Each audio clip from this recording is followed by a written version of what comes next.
All rise. Support court with Judge Vanderby is now in session. Judge's case number JVB 1065, McIntosh case. Thank you. You're welcome. You all may be seated. Okay, Mr. McIntosh, you brought this case before the court. What's going on? Well, I think she needs to pay child support. Okay, just straight like that? Yeah, straight. I want to get straight to the point. I just want nothing to do with it. I just want child support. All right. Do you really know her? You just said like you don't want nothing to do with it, like you just met her yesterday. Well, I thought I did. Okay, tell me about it. Well, it started off like every other fairy tale, you know. Everything was hot, bad. Everything cooking good. Good loving. So we got a kid. Okay. We say, okay, so when the kid arrived, that kind of changed. You know, Daddy got put on the back burner. And, you know, sometimes I'm not understanding. I say, what happened to Dad? You know, you let the kid go to sleep or something. Don't just forget about me. So it was all about, you know, I got the baby. No, put the baby to bed. Well, you wanted to tend to the baby, right? Yeah, what else I'm gonna do? Well, not that much. Don't just forget about me. I mean, it's You a forgot child. about don't help Daddy. around the house. You know, it's just It's all a about the child, baby. It's though. just all about the baby. The baby don't What know happened to better. baby? Yeah, but you can't forget about Daddy. Exactly. Forgot What's the about baby Daddy. gonna do? You an adult.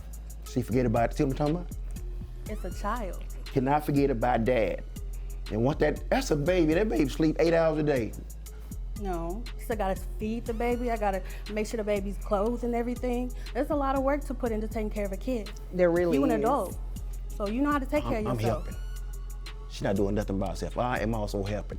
So once I always give her a break, so I can get some daddy time, some us time. Get that back. You know, it was great at first, but it just You say at first, how long were y'all together? 6 years. That's a long time to be together. Yeah. But Okay. then the baby just popped up and I'm like, you know, she forgot about me. And so I try to, you know, let me take care of the baby.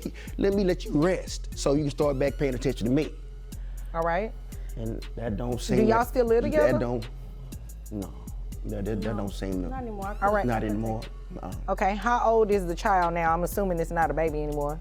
The child's about 6. 6, okay. Yeah, had him right off, right, kind of early. Okay. And that kind of, I think that kind of threw it off a little bit by us having a kid so early, and it should have waited a little while. But hey, baby wanted to come, so baby's here now. So So the baby wanted to come. the baby wanted to be here, so like I said, I help out to try to get. Guys, buckle up because today we're diving deep into the intense courtroom drama of the McIntosh case.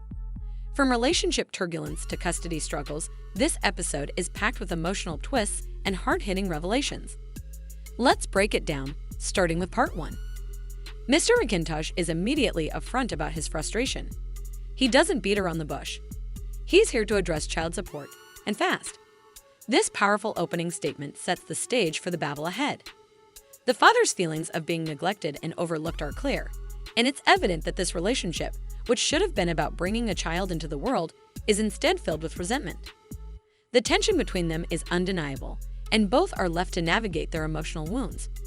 What started as an attempt to provide for a child has spiraled into a bitter battle of unspoken grievances. You know, give her a break or something. Maybe bring up some wine and cook for her every night. I don't like, you know, but it don't seem to. It's just like, I guess you're gonna do that after. I don't know what you call it, after the baby's here. That's some kind of phase you go through. Okay. Where you're not paying attention to daddy. Postpartum. Yeah, what you said. Exactly. Yeah. That's serious. Postpartum is a serious thing to go through. So of It course is. it's gonna be a Nah, not disconnect. for 5 years. How you gonna tell a woman that postpartum is something that's terrible to go through? How you never been through it? So how do you know? Yeah, I'm waiting on that explanation too. Please tell Well, me. I don't know. I don't know. But all I know is I help out to try to, you know, help out with the baby to try to understand what you're going through. That's why I It's try. That's why I mental take. issues. That's why I Can try we to. stop referring to this 6-year-old as a baby? That's. It's my I try child. to take care of our child. But you need to be able to tend to me and the child and try to understand where I'm coming from, because depression is a mental thing. You know, there's medication. Some people have suicidal thoughts. You don't even know what you never even tried to ask me what I was going through or how I even felt. She makes a good point. Okay. I'll So take that. it takes a lot. It takes a lot for you to understand where I'm coming from. You can't just assume, okay, I'm not just trying to tend to you. I have to tend to my mental health and my child. That takes a lot of work. But I can't read your mind. I don't know. But you never tried to even talk to her, try to understand me from that point. Did the two of you come here to waste my time? I mean, he's the one that called it in here. I'm just here. I mean, he obviously wanted me to do something. Obviously, and I'm just trying to get to what that wasting something both of our is. times. I want full custody and I want child support. Okay, I'm gonna get full the custody child while live I'm with taking you? care of the kid. It's kind of between right about now. But I think I could take care of him better since she can't keep a I've job. been with the kid longer, so I mean, I'm not working right now, so I'm at home with the kid all the time. So if she's not working, Things escalate quickly as the real emotional stakes start to come to light. The father reveals his sense of abandonment, how, despite caring for their child, he felt emotionally neglected by the mother. This isn't just about money, it's about emotional distance and what happens when mental health enters the equation. The mother, struggling with postpartum depression, explains why she pulled away. It's a harsh reality. One side feels neglected, the other feels overwhelmed. But this goes beyond emotional turmoil. We also see the role mental health plays. The father may not understand the full extent of the mother's struggles, but he's also unable to see past his own hurt. The courtroom is a reflection of the larger issues. Both parents are struggling to be seen, understood, and respected. behind bars. Wait a minute. Behind bars. Yeah, wait a minute, Mr. McIntosh. Let me move over here to her so I can hear her side of the story. What is this behind bars? Well, because of how he's been feeling. Okay, he's been feeling neglected because I was having issues with depression and taking care of my kids. So he decided to step out. So, you know, me and my girl did some digging, and I found out he stepped out on me. So you know what? I had to find out where the girl went, where she worked at. So you went and found his new girlfriend? I whipped her butt. He did not have did. to jump on it. While she was at work? I did. Because he's not about to play me after all this stuff I've been doing with his kid. He's not about to do that. That's a little ratchet. Yeah, no so reason. I did. There was no reason. There's nothing It else was I can uncalled do. for. I did it. So you have a case pending on you? I do. Unfortunately, I do. But you don't cheat on me after all this work I've been putting in taking care of your child. You gonna cheat on me? No, it's not gonna fly. Oh. Well, what happened to the depression? What happened to all that? You Oh, it's what in there. happened to all that? That's You one of the gonna fight. side You gonna effects, fight my new though. girlfriend. That's but one you, of the what side was the baby effects, while you though. fighting? That's one of the side effects. That's a great question. Yeah, What you was the fight baby with the while baby. you were fighting? Because I'm upset, I'm mad, and then you're not even And y'all trying have to me make saying, me baby, feel what better. was the What child was the while you child were while you fighting? were fighting my girlfriend? Oh, that was taken care of. My sister was watching the Your kid. sister? She was. Was she in jail with you? No, she was watching the kid, and she bailed me out. Oh. She was there for me. You Her weren't. sister bailed her out. You were there. Her She was there sister for was me. there. So I guess for her, you talk you to your weren't. sister. You won't talk to me. Because you don't talk even to your try sister, to. but you can't talk to You don't me. even try. I tried to talk to you. It seems like you guys can't really talk to each other without getting Obviously into it. not, because So you don't even try to listen to I'll me. go back to No. my original Yeah. question. So who does the child stay with majority of the Me. time? He stays with me, Your Honor. Okay, so you said that the baby was better off with you because she has a assault case. She got a soul case. But she didn't can't do it in keep a front of job. the- She can't keep a job. Now, a bombshell, infidelity. The mother reveals that the father's betrayal only deepened the rift between them. It's a game changer in this case, moving the fight from child support to questions of trust, loyalty, and emotional damage. The mother's actions, driven by hurt and a need for answers, start to make more sense, but this only complicates the case further. The audience is left questioning, can these two people, who are clearly emotionally scared by each other, ever find a way to co-parent effectively? The legal argument has morphed into a personal one, and as each side lays out their emotional wounds, it's clear that what's broken here is more than just a legal contract. It's a relationship, a trust, and a family. I'm in the entertainment business. What does that mean? I produce. Yeah, he What are you producing, all right. producing? I got several artists I'm trying to produce right now in the music business. So Oh, okay. Yeah, late night. Okay. Producing. Have they already produced some music? that's kind of iffy right now, but I think they're gonna be okay. And what kind of money are you making? I'm making about 85,000. Okay.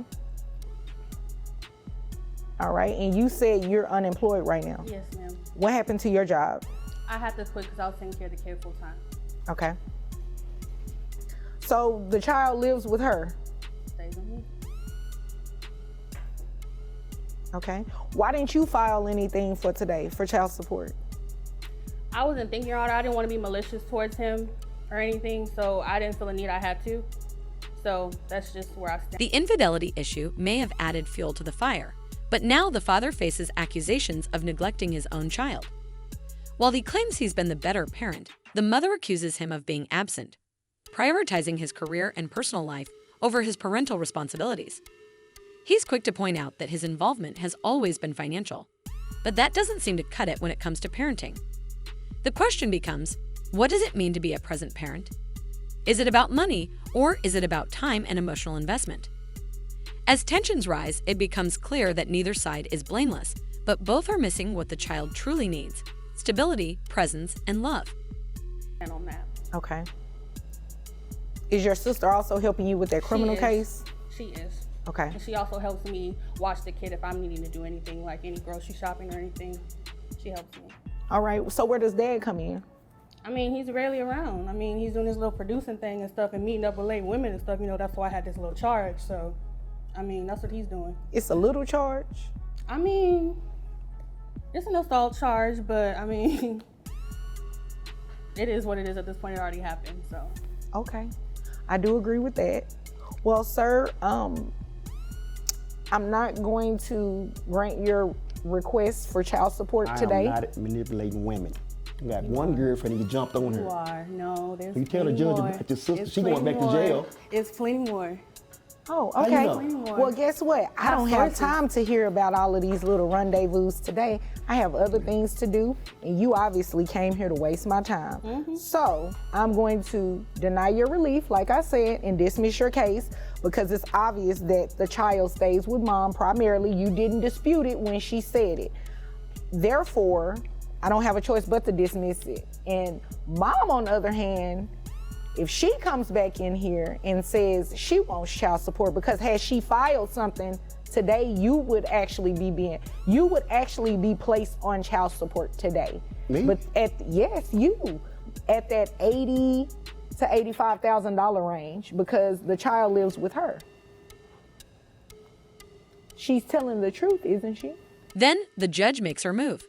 She's been listening carefully, and now it's time for her to deliver the tough facts. She cuts through the emotional clutter and makes it clear. To receive child support, the father would need to prove primary custody, which he has failed to do. The case takes a sharp turn, and suddenly, the stakes feel higher. What was once a back and forth battle between two parents now hinges on legal paperwork and technicalities. The judge's decision forces the parents to reckon with their reality. They've neglected the legal aspects of their case while focusing too much on personal grievances. It's a harsh lesson. Timing and documentation can change the entire course of a case.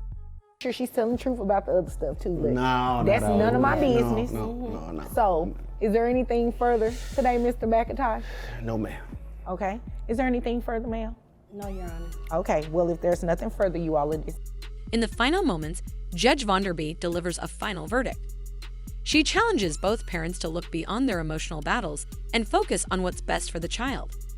It's a wake-up call, a reminder that legal disputes aren't just about who's right or wrong. They're about securing a future for a child who deserves both love and stability.